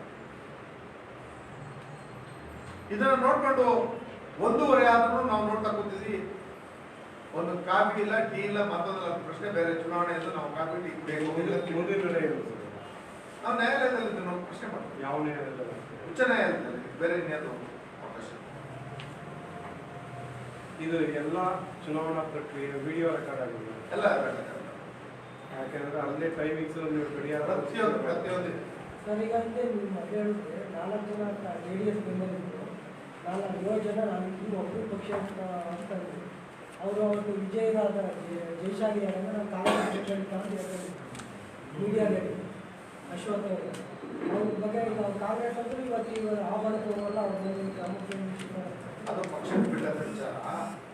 ಈಗ ನಾವು ಇದು ಸಹಕಾರ ಚುನಾವಣೆನ ನಾವು ಸೀಮಿತವಾಗಿ ಮಾತಾಡ್ತಾ ಇರ್ತಕ್ಕಂಥದ್ದು ಬ್ಯಾಂಕಿನ ಚುನಾವಣೆಯ ಪ್ರಕ್ರಿಯೆ ಮತ್ತು ಅದರಲ್ಲಿ ನಡ್ಕೊಂಡಂಥ ಅಧಿಕಾರಿಗಳು, ವಿವಿಧ ಅಧಿಕಾರಿಗಳು ನಡ್ಕೊಂಡಂಥ ನಡೆ. ಇದು ಒಂದು ಚುನಾವಣೆ ಪ್ರಕ್ರಿಯೆ ನಡೆಸ್ತಕ್ಕಂಥ ನಡೆ ಅಲ್ಲ. ಅದು ನಮ್ಮ ಪ್ರಶ್ನೆ. ಜೊತೆಗೆ ಇದು ಪಾರದರ್ಶಕವಾಗಿ ಚುನಾವಣೆ ನಡೆದಿಲ್ಲ ಅಂತಂದರೆ ಒಂದು ಬಣಕ್ಕೆ ಪೂರಕವಾಗಿ ವ್ಯವಸ್ಥೆಯನ್ನು ಕಲ್ಪಿಸ್ಕೊಟ್ಟಿದ್ದಾರೆ. ಇನ್ನೊಂದು ಬಣವನ್ನು ಈ ಆಡಳಿತ ಮಂಡಳಿ ಅಧಿಕಾರದಿಂದ ದೂರ ಇಡಬೇಕು ಅನ್ನೋದು ಅಷ್ಟೇ ಆ ನಡವಳಿನಲ್ಲಿ ನಾವು ಕಂಡಂಥ ವಿಚಾರ. ನಾವು ಈ ಹೇಳಕ್ಕೆ ಸರಿಯಲ್ಲ. ಒಂದು ತುಂಬ ಎತ್ತರದ ಅಧಿಕಾರಸ್ಥರು ಒಬ್ಬರ ಫೋನ್ ಬಂದರು. ಆ ಎತ್ತರದ ಅಧಿಕಾರಸ್ಥರ ಫೋನ್ ಬಂದಾಗ ಅವರು ಮಾತಾಡಿದಂಥ ರೀತಿ, ಅವ್ರು ನಡ್ಕೊಳ್ತಾ ಇದ್ದಂಥ ರೀತಿ ನಮಗೆ ಗೋಚರ ಆಯಿತು. ಇನ್ನು ನಮಗೆ ನ್ಯಾಯ ಸಿಕ್ಕಲ್ಲ. ಈ ಚುನಾವಣೆಯಲ್ಲಿ ಪಾಲ್ಗೊಂಡ್ರು ನಮಗೇನು ಫಲ ಸಿಗೋದಿಲ್ಲ. ಆದ್ದರಿಂದ ನಾವು ಈ ಚುನಾವಣೆ ಬಹಿಷ್ಕರಿಸೋದೇ ಉತ್ತಮ. ನ್ಯಾಯಾಲಯದಲ್ಲಿ ಇದನ್ನೆಲ್ಲ ನಾವು ಪ್ರಸ್ತಾಪ ಮಾಡೋಣ ಅಂತ ಇದ್ದೀವಿ. ಈಗ ಅವ್ರ ಫೋನ್ನ ಪರಿಶೀಲನೆ ಮಾಡಿದ್ರೆ ನಿಮ್ಗೆ ಸಿಕ್ಕಂತ ಆ ಟೈಮ್ನಲ್ಲಿ ಯಾರು ಫೋನ್ ಬಂದಿತ್ತು. ಬಟ್ ಅದರ ಉಪಾಧ್ಯಕ್ಷ ಹೇಳ್ತಾರೆ ಅವ್ರ ಸೋಲಿನ ಹತಾಶೆಯಿಂದ ಹೇಳ್ತಾ ಇದ್ದಾರೆ, ಆದ್ರೆ ಯಾವುದೇ ರೀತಿಯಾದ ಲೋಪದೋಷ ಇಲ್ಲ ಅಂತ. ನಾವು ಸೋಲ್ತೀವೋ ಗೆಲ್ತೀವೋ ಪ್ರಶ್ನೆ ನಾನು ಮಾತಾಡ್ತಿಲ್ಲ. I am on a point. It's a technical point. It's a valid point according to the election commission. ನಾನು ಕಪೋಲ ಕಲ್ಪಿತವಾದಂಥ ವಿಚಾರವನ್ನು ಪ್ರಸ್ತಾಪ ಮಾಡ್ತಾ ಇಲ್ಲ. ಚುನಾವಣೆ ಗೆಲುವು ಸೋಲಿನ ವಿಚಾರ ಬೇರೆ. ಚುನಾವಣಾ ಪ್ರಕ್ರಿಯೆ ಚುನಾವಣಾ ಆಯೋಗದ ನಿಯಮಾವಳಿಯಂತೆ ನಡೀಬೇಕು. ಆ ನಿಯಮಾವಳಿಯಂತೆ ನಡೆಯದೇ ಇರೋದ್ರಿಂದ ಕಣ್ಣಾರ ಕಂಡು ಅವ್ರು ನಡ್ಕೊಳ್ತಾ ಇದ್ದಂಥ ರೀತಿ ನೀತಿಗಳು ಮತ್ತು ಇವತ್ತಿನ ದಿನನೇ ಬಂದಂಥ ಕೋರ್ಟ್ನ ಒಂದು ಆದೇಶದ ಪ್ರತಿ ಎಲ್ಲ ಅನುಮಾನಗಳಿಗೂ ನಮಗೆ ಎಡ ಮಾಡ್ಬೋದು. ಇದನ್ನ ನ್ಯಾಯಾಲಯದಲ್ಲಿ ನಾವು ಪ್ರಶ್ನೆ ಮಾಡಿದಾಗ ಈಗಾಗಲೇ ಈ ಹಿಂದಿನ ಪ್ರಕರಣಗಳಲ್ಲಿ ಇಂಥ ಆದೇಶಗಳು ಬಂದಾಗ ಅಧಿಕಾರಿಗೆ ಶಿಕ್ಷೆಯನ್ನು ಕೂಡ ನ್ಯಾಯಾಲಯಗಳು ಕೊಟ್ಟಿದ್ದಾವೆ. ನಾವು ಕೂಡ ಇದನ್ನೇ ನ್ಯಾಯಾಲಯದಲ್ಲಿ ಪ್ರಶ್ನೆ ಮಾಡೋರಾಗಿದೆ. ರಾಜ್ಯ ಸರ್ಕಾರ ಇಲ್ಲಿ ತನ್ನ ಅಧಿಕಾರವನ್ನು ದುರುಪಯೋಗಪಡಿಸ್ಕೊಂಡಿದೆ ಅಂತ ಅನಿಸ್ತಿರೋ ಅದನ್ನ ನಾನು ಚುನಾವಣಾ ಪ್ರಕ್ರಿಯೆ ವಿಚಾರವಾಗಿ ನಿಮಗೆ ವರದಿ ಕೊಟ್ಟಿದ್ದೀನಿ. ವಿಮರ್ಶೆ ಮಾಡಬೇಕಾದಂಥ ಮಾಧ್ಯಮದ ಪ್ರಮುಖರು ನೀವು. ನಾನು ಸಂಪೂರ್ಣ ವಿಚಾರ ಏನೇನು ನಡೀತು ಅನ್ನೋದು ನಿಮ್ಗೆ ಹೇಳಿದ್ದೆ. ನಾನು ಫೋನಲ್ಲಿ ಯಾರು ಮಾತಾಡಿದ್ರು ಅಂತ ನನಗೆ ಗೊತ್ತಾಗಲಿಲ್ಲ. ಆದರೆ ಮಾತಾಡ್ತಿದ್ದಂಥ ಮಾತುಗಳು ನನಗೆ ಗೊತ್ತಾಗಿದೆ. ಈ ಕಡೆ ಮಾತನಾಡ, ಆ ಕಡೆ ಮಾತು ನನಗೆ ಕೇಳಿಸ್ತು. ಸರ್ ಸರ್ ಸರ್ ಅಂತ ಮಾತಾಡ್ತೀನಿ. ಅದರ ಅರ್ಥ ನನಗೆ ಇವರ ನಡವಳಿಕೆ ಬೇರೆ ಥರ ಇದೆ. ಜೊತೆಗೆ ಯಾರು ಅವರು ಅನ್ನೋದು ನನಗೆ ಇನ್ನೂ ಗೋಚರ ಆಗಿಲ್ಲ. ಇಡೀ ಚುನಾವಣಾ ವ್ಯವಸ್ಥೆನೇ ಆ ರೀತಿ ಗರಬಡದಂತೆ ಆ ಒಂದು ಫೋನ್ ಕರೆಗೆ ಆ ರೀತಿ ಓಡಾಡ್ತು ಅಂದಾಗ, ನಮ್ಮ ತಕರಾರಿಗೆ ಉತ್ತರನೂ ಇದ್ದಾಗ, ಒಂದು ಮಧ್ಯಂತರ ನ್ಯಾಯಾಲಯದ ಒಂದು ಆದೇಶನೂ ಕೂಡ ನಮ್ಮ ವಿರುದ್ಧವಾಗಿ ಬಂದಿರಬೇಕಾದ್ರೆ ಚುನಾವಣೆಯಲ್ಲಿ ಪಾಲ್ಗೊಳ್ಬೇಕಾಗಿತ್ತ. ನಾವು ನಮ್ಮ ಜಾಗದಲ್ಲಿ ಇದ್ರೆ ನೀವೇನ್ ಮಾಡ್ತೀವಿ? ಕಾಂಗ್ರೆಸ್ ಒಂದು ಪಕ್ಷವಾಗಿ ಆಗ್ಲೇ ಹೇಳ್ತಾ ಇದ್ದೀನಿ, ದಯವಿಟ್ಟು ಪಕ್ಷದ ವಿಚಾರ ಬೇರೆ, ನಾವು ಲೇಬಲ್. ಆದ್ರೆ ಈ ಚುನಾವಣೆ ಅಲ್ಲಲ್ಲ, ಹೊರಗಿನ ಮಾತು ಪಕ್ಷ. ಚುನಾವಣೆ ಒಳಗೆ ಪಕ್ಷ ಬರೋದಿಲ್ಲ. ಇಲ್ಲಿ ಸಹಕಾರಿ ಚುನಾವಣೆ ಅಲ್ಲ, ಪಕ್ಷದ ಆಗಲ್ಲ ಒಪ್ಕೊಳ್ತೀನಿ. ಆದ್ರೆ ಒಂದು ಪಕ್ಷವಾಗಿ ನಿಮ್ಮ ನಾಯಕರುಗಳು, ರಾಜ್ಯ ಮಟ್ಟದ ನಾಯಕರುಗಳು ಯಾಕೆ ಅಧಿಕಾರ ಕೊಡಿಸೋಕೆ ಪ್ರಯತ್ನ ಮಾಡಲಿಲ್ಲ? ಎಲ್ಲಾ ರೀತಿಯ ಪ್ರಯತ್ನನೂ ಮಾಡಿದ್ದಾರೆ. ಅಧಿಕಾರ ದುರುಪಯೋಗ ಪಡಿಸ್ಕೊಳ್ತಕ್ಕಂಥ ಪ್ರಕ್ರಿಯೆ ಈ ಮಟ್ಟಕ್ಕೆ ನಡೀತಿದೆ ಅನ್ನೋದನ್ನ ಯಾರೂ ಊಹಿಸಕ್ಕಾಗಿರ್ಲಿಲ್ಲ. ಯಾರು ದುರುಪಯೋಗ ಇವತ್ತು ನಡೆದಿರ್ತಕ್ಕಂಥ ಪ್ರಕ್ರಿಯೆ ನಾನು ಇಷ್ಟು ಬೇಡ ಬಗೆ ಹೇಳ್ತೀನಿ. ಯಾರು ನೇರವಾಗಿ ಇನ್ಯಾರು ಈ ಕರ್ನಾಟಕದಲ್ಲಿ 28 ಸರ್ಕಾರ ಇಲ್ಲ, ಒಂದೇ ಸರ್ಕಾರ. ಸರ್ಕಾರದಿಂದ ಅಧಿಕಾರ ದುರುಪಯೋಗ ಅದನ್ನ ಹೇಳ್ಬೇಕು. ಇವತ್ತು ನಡೆದಿರ್ತಕ್ಕ ಈಗ ಯಾರು ಕೆಳಗೆ ಬರ್ತಾರೆ? ಇವತ್ತೇ ಅರ್ಜಿ ಹಾಕೊಂಡು ಇವತ್ತೇ ಆದೇಶ ಮಾಡಿದ್ರೆ ಎಕ್ಸ್ಪರ್ಟ್ ಯಾರು? ಅದ್ರ ಜೊತೆಗೆ ನಮ್ಮ ಸದಸ್ಯರಿಗೆ ಒಂದು ನೋಟಿಸ್ ಕೊಟ್ಟಿಲ್ಲ. ಅದರ ಅರ್ಥ ಏನು? ಅಲ್ಲ, ಅವರು ವಿವೇಚನೆ ಮಾಡಿರ್ಬೋದು ಸರ್. ವಿವೇಚನೆ ಬರೋದಿಲ್ಲ. ವಿವೇಚನೆ ನಮ್ಮ ಪದನೇ ಉಪಯೋಗಿಸ್ಬೇಡಿ. ವಿವೇಚನೆಯಿಂದ ಮಾಡಕ್ ಬರೋದೇ ಇಲ್ಲ. ಈಸ್ ಅ ಜಡ್ಜ್, ಇಂಪಾರ್ಷಿಯಲ್ ಆಗಿ ನಡಿಬೇಕು. ಸಾಮಾಜಿಕ ನ್ಯಾಯದ ಒಂದು ಅವಕಾಶನ ಕಲ್ಪಿಸ್ಕೊಡ್ಬೇಕು. ಒಬ್ಬ ಒಂದು ಅರ್ಜಿ ಕೊಟ್ಟ ತಕ್ಷಣ ಆ ಎದುರಾಳಿಗೂ ಅವನಿಗೆ ಆದಂತ ಒಂದು ನ್ಯಾಯ ಹಕ್ಕಿದೆ. ಆ ಹಕ್ಕನ್ನು ವಂಚಿಸೋದಕ್ಕೆ ಅವಕಾಶ ಇಲ್ಲ. ಇವ್ರು ಇದೇ ಆದೇಶ ಮಾಡಲಿ, ಇದೇ ಆದೇಶ ಮಾಡೋದಕ್ಕೆ ಬಂದು ನೋಟಿಸ್ ಕೊಡ್ಬೇಕು. ನಿನ್ನ ಬಗ್ಗೆ ಈ ತರ ತಕರಾರು ಬಂದಿದ್ದು, ನೀನೇನು ಹೇಳೋದಿದ್ರೆ ಬಂದು ನ್ಯಾಯಾಲಯದಲ್ಲಿ ಹೇಳು. ಈ ಅವಕಾಶನ ವಂಚಿಸಿರ್ತಕ್ಕಂಥದ್ದೇ ಮೇಲ್ನೋಟ ಕಾಣ್ತಾ ಇರ್ತಕ್ಕಂಥ ಪಕ್ಷಪಾತ. ಬೆಳಿಗ್ಗೆ ಕೊಟ್ಟಿದ್ದಾರೆ, ನಮ್ಮ ಚುನಾವಣೆ ನಡೆಯೋ ಅಷ್ಟೊತ್ತಿಗೆ ಆದೇಶ ಬಂದ್ಬಿಟ್ಟು ಇಲ್ಲೇನು 3-4 ಮತದ ಅಂತರದಲ್ಲಿ ನಾವೇನು ಇರಲಿಲ್ಲ. ನಾವು ಗೆಲ್ಬೋದಿತ್ತು, ಇಲ್ಲ ಅವ್ರು ಗೆಲ್ಬೋದಿತ್ತು. ಅಲ್ಲ, ಈಗ ನೀವು ಮತದಾನದಲ್ಲಿ ಪಾಲ್ಗೊಂಡಿದ್ದೀರ, ನೀವು ಬೇರೆ ರೀತಿಯ ಅವಕಾಶಗಳಿತ್ತು. ಈಗ ಮತದಾನದಲ್ಲಿ 15 ಮತದಲ್ಲಿ ಒಂದು ಮತನ ಕಟ್ಟವ್ರು ಮಾಡ್ಬಿಟ್ಟು ಅದು ನಮ್ಮದೇ ಪಡೆದು ಎದುರಾಳಿ ಪಡೆದಾಗಿದ್ರೆ ನಾವು ಮಾತಾಡ್ತೀವಿ. ನಮ್ಮ ಪಡೆದ್ರೆ ಒಂದು ಮತ ಕಟ್ ಮಾಡೋದು. ನಾವು ಪೂರ್ಣ ಪ್ರಮಾಣದ ಬಣ ಇದ್ದವರು ನಾವು ಹಂಗೆ ಇದ್ದೀವಿ. ನಮಗೆ ಬೇಕಾಗಿದ್ದು ಒಂದೇ ಒಟ್ಟು ಭರವಸೆ ಇತ್ತು, ನಮ್ಗೊಂದು ಬರ್ತದೆ. ಅದನ್ನ ಬಾಯ್ಬಿಟ್ಟು ಹೇಳೋಂಥ ವಿಚಾರ ಅಲ್ಲ. ಹಾಗೆ ಅಪೆಕ್ಸ್ ಬ್ಯಾಂಕ್ನವರು ನಮ್ಮ ಅಬ್ಜೆಕ್ಷನ್ ಪ್ರಕಾರ ಬರಂಗಿರ್ಲಿಲ್ಲ. ಅದಕ್ಕೆ ಸ್ಪಷ್ಟೀಕರಣನೂ ಇಲ್ಲ. ಅಂದರೆ ಅದು ಅಪೆಕ್ಸ್ ಬ್ಯಾಂಕ್ ಬರಲ್ಲ ಅಂತ ಸ್ಪಷ್ಟವಾಗಿತ್ತ? ಸ್ವಾಮಿ, ನಿಮಗೆ ದಾಖಲೆ ಕೊಟ್ಟಿದ್ದೀರಿ, ಸ್ಪಷ್ಟವಾಗಿರೋದಲ್ಲ. ನಮ್ದೇ ಮಂಡ್ಯ ಜಿಲ್ಲೆದೇ ಸಹಕಾರ ಚುನಾವಣೆಗೆ ಎಲೆಕ್ಷನ್ ಕಮಿಷನ್, ಸಹಕಾರ ಎಲೆಕ್ಷನ್ ಕಮಿಷನ್ ಕೊಟ್ಟಿರ್ತಕ್ಕಂಥ ಪ್ರತಿ ಇದು ನಾನೆಲ್ಲ ಮಾತಾಡ್ತಿರೋದು. ಈ ಪ್ರತಿನ ಇಟ್ಕೊಂಡು ಅಬ್ಜೆಕ್ಷನ್ ಕೊಟ್ವಿ. ಈ ಅಬ್ಜೆಕ್ಷನ್ಗೆ ಉತ್ತರ ಕೊಡ್ಬೇಕಲ್ಲ ಚುನಾವಣೆ ನಡೆಸೋರು. ಅವ್ರ ಇಷ್ಟ ಬಂದು ಚುನಾವಣೆ ನಡೆಸ್ಬೇಕಾದ್ರೆ ಇಲ್ಲ ರಿಜೆಕ್ಟ್ ಮಾಡ್ಬೇಕು ನನ್ನ ಅರ್ಜಿನ, ಇಲ್ಲ ಅಕ್ಸೆಪ್ಟ್ ಮಾಡೋದು, ಅದಕ್ಕೆ ತಕ್ಕಂತೆ ಕ್ರಮ ವಹಿಸ್ಬೇಕು. ಎರಡರೊಳಗೆ ಮಾಡ್ಬೇಕಲ್ಲ, ಎರಡೂ ಮಾಡಿಲ್ಲ. ನಾನು ಚುನಾವಣೆ ಪ್ರಕ್ರಿಯೆ ನಡೀಬೇಕಾದ್ರೆ ತಕರಾರು ಸಲ್ಲಿಸಲಿಕ್ಕೆ ಅವಕಾಶ ಇದೆ. ಈ ಮೊದಲೇ ಮಾಡ್ಬೋದಿತ್ತಲ್ಲ, ನಾಮಿನಿ ಮಾಡೋಕ್ಕಿಂತ ಮುಂಚೆ. ಯಾವುದು ನಾಮಿನಿ ಬರೋ ಹಾಗಿಲ್ಲ ಅಂತ, ನಾಮಿನಿಯನ್ನ ನಾಮಿನೇಟ್ ಮಾಡೋ ಹಾಗಿಲ್ಲ, ಎಲ್ಲಿ ಮಾಡ್ತೀವಿ? ಸರ್ಕಾರದ ಆದೇಶ ಇಟ್ಕೊಂಡು ಚುನಾವಣಾಧಿಕಾರಿಗೆ ಮಾಡ್ಬೋದು. ಎಲ್ಲಿ ಮಾಡ್ತೀವಿ? ಚುನಾವಣಾಧಿಕಾರಿ ಅದನ್ನೇ ಮಾಡಿ ಚುನಾವಣೆ ಪ್ರಕ್ರಿಯೆ ಮೊದಲೇ ಚುನಾವಣೆ ಪ್ರಕ್ರಿಯೆ ನಡೀಬೇಕಾದ್ರೆ ಇಲ್ಲ, ಚುನಾವಣೆ ಪ್ರಕ್ರಿಯೆ ನಡೀಬೇಕಾದ್ರೆ ಚುನಾವಣೆ ಪ್ರಕ್ರಿಯೆ 12 ಗಂಟೆ ನಂತರ. ನಾವು ಕೊಟ್ಟಿರೋದು 11 ಇಂಥವ್ರಿಗೆ 29ರಲ್ಲಿ ಆದೇಶ ಕೊಟ್ಟಿದ್ದಾರೆ ಸರ್. ಯಾವುದು? ಇದು ಅವರ ಸ್ಪಷ್ಟೀಕರಣ ಕೊಟ್ಟಿರೋದು ಅವ್ರು ಕೊಡ್ಬೋದಾಯ್ತು. ಸ್ಪಷ್ಟೀಕರಣ ಕೊಟ್ಟಿರ್ತಕ್ಕಂಥದ್ದು ನಮ್ಮ ಸಹಕಾರ ಚುನಾವಣೆ ವಿಚಾರವಾಗಿ ಈ ಚುನಾವಣೆಗಳ ಸ್ಪಷ್ಟೀಕರಣ. It applies to all cooperative elections. ಇದು ನಮ್ಮ ಭಾವನೆ. ನನ್ನ ಭಾವನೆ ತಪ್ಪು ಅನ್ನೋದಿದ್ರು ಕೂಡ ಅದನ್ನು ರಿಜೆಕ್ಟ್ ಮಾಡಿ, ನನ್ನ ಭಾವನೆ ಸರಿ ಅನ್ನೋದಿದ್ರು ಕೂಡ ಅದನ್ನು ಅಕ್ಸೆಪ್ಟ್ ಮಾಡ್ಬಿಟ್ಟು ಅದಕ್ಕೆ ತಕ್ಕಂತೆ ಕ್ರಮ ವಹಿಸ್ಬೇಕು. ಇದನ್ನ ಮಾಡಬೇಕಾಗಿರೋದು 11:40ರಿಂದ 1:45 ತನಕ ಬೇಕಾ? ಇವರು ಚುನಾವಣಾ ಆಯೋಗದ ಕೆಳಗೆ ಕೆಲಸ ಮಾಡ್ತಾ ಇರ್ತಕ್ಕಂಥವ್ರು. ಚುನಾವಣಾ ಆಯೋಗದ ಕೆಳಗೆ ಕೆಲಸ ಮಾಡ್ತಿರ್ತಕ್ಕಂಥವ್ರು ಚುನಾವಣಾ ಆಯೋಗಕ್ಕೆ ನೇರವಾಗಿ ಸಂಪರ್ಕದಲ್ಲಿರ್ತಾರೆ. ಬೇರೆ ಫೋನ್ಗಳನ್ನ ರಿಸೀವ್ ಮಾಡ್ತಿರ್ಬೇಕಾದ್ರೆ ಚುನಾವಣಾ ಆಯೋಗಕ್ಕೆ ಸಂಪರ್ಕ ಮಾಡ್ಲಿಕ್ಕೆ ಅವ್ರಿಗೆ ಆಗ್ಲಿಲ್ವಾ? ಒಂದು ಮೇಲ್ ಇಲ್ಲಿಂದ ಕಳಿಸಿ ಒಂದು ಮೇಲ್ನ ತರ್ಸ್ಕೊಳಕ್ ಆಗ್ಲಿಲ್ವಾ? ಇಷ್ಟೇ ವಿಚಾರದ ನಿಮ್ಮ ಹತ್ರ ನಾವು ಪ್ರಸ್ತಾಪ ಮಾಡ್ಲಿಕ್ಕೆ ಬಂದಿದ್ದು. ನಾವು ಇಲ್ಲದ ಯಾರೋ ಸೋಲ್ನ ಹತಾಶೆ ಮತ್ತೊಂದು ಅಂತ ಹೇಳ್ತಾರಲ್ಲ, ಇವತ್ತು ಮುಕ್ತವಾದಂಥ ಚುನಾವಣೆಗೆ ಅವ್ರು ಬಂದಿದ್ರೆ ಸೋಲು ಯಾರಿಗಾಯ್ತಿತ್ತು ಅನ್ನೋದು ಗೊತ್ತಾಗುತ್ತೆ. ಈಗ ಅಪೆಕ್ಸ್ ಬ್ಯಾಂಕಲ್ಲೂ ಆಡಳಿತ ಮಂಡಳಿ ಇಲ್ಲ, ಇಲ್ಲ. ಹಾಗಾಗಿ ಆ ಪ್ರತಿನಿಧಿ ಬರೋಂಗಿಲ್ಲ ಅಂತ ನೀವು ಹೇಳ್ತಾರೆ. ನಾವು ವಾದ ಮಾಡ್ತೀವಿ. ನಮಗೆ ಅವರು ಸ್ಪಷ್ಟೀಕರಣ ಕೊಡ್ತೀವಿ. ನಮ್ಮ ವಾದಕ್ಕೆ ಅವರು ಸ್ಪಷ್ಟೀಕರಣ ಕೊಡ್ತೀವಿ.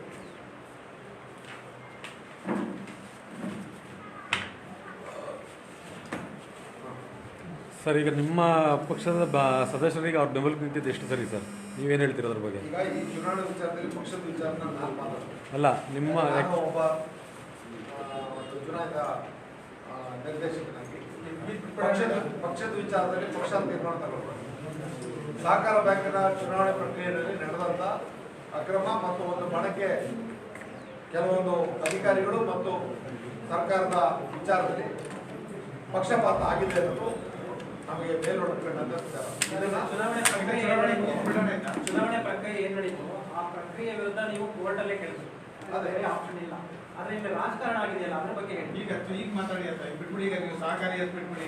ಈಗ ರಾಜಕಾರಣದ ವಿಚಾರ ಇವತ್ತಲ್ಲ, ಒಂದು ವಾರ ಅದನ್ನ ನಮ್ಮ ಪಕ್ಷದ ನಾಯಕರು ಗಮನಿಸಿದ್ದಾರೆ. ಸೂಕ್ತ ಸಂದರ್ಭದಲ್ಲಿ ಸೂಕ್ತ ನಿರ್ಧಾರಕ್ಕೆ ನಾವು ಕೂಡ ಆಗ್ರಹಿಸ್ತೀವಿ, ಅವರು ಕೂಡ ಅದರ ಬಗ್ಗೆ ತೀರ್ಮಾನ ತೆಗೆದುಕೊಳ್ಳಿ. ನಾವೇನು ಸುಮ್ಮನೆ ಬಿಡ್ತಿಲ್ಲ, ನಾವು ಕೂಡ ಆಗ್ರಹಿಸ್ತೀವಿ. ಈಗ ಮಾಧ್ಯಮ ಮಿತ್ರರಿಗೆ ಎಲ್ಲರ ಪರವಾಗಿ ಧನ್ಯವಾದ ಮುಂದೆಯಿಂದ ಸಲ್ಲಿಸ್ತಾ ಈ ಪತ್ರಿಕಾ